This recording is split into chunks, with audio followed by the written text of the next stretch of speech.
नमस्कार. महाशिवरात्रीच्या दिवशी महादेवाचे पूजन केले जाते. हे पूजन षोडशोपचारे केले जावे.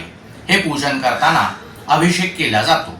महादेवाला अभिषेक करताना कोणते द्रव्य वापरल्यास कोणते फळ मिळते याचे मार्गदर्शन आज मी आपल्याला करणार आहे. महादेवाला अभिषेक करताना जर आपण शुद्ध जलाने अभिषेक केल्यास पाऊस पडतो. महादेवाला कुशोदकाने म्हणजेच दर्भयुक्त पाणी वापरून अभिषेक केल्यास व्याधीनाश होतो.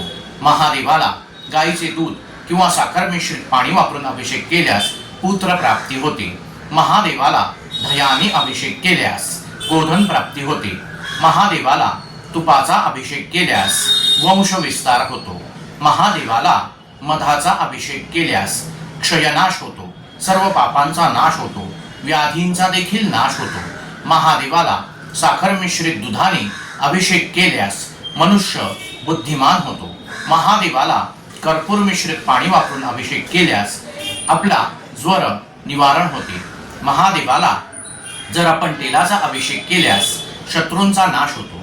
महादेवाला जर पुण्यतीर्थोदक वापरून अभिषेक केल्यास मोक्ष प्राप्ती होते. महादेवाला उसाच्या रसाने अभिषेक केल्यास लक्ष्मी प्राप्ती होते. आणि महादेवाला चंदन आदी अष्टगंध मिश्रित पाणी वापरून अभिषेक केल्यास महादेव शांत होतात आणि आपल्या सर्व इच्छा लवकरात लवकर पूर्ण होतात.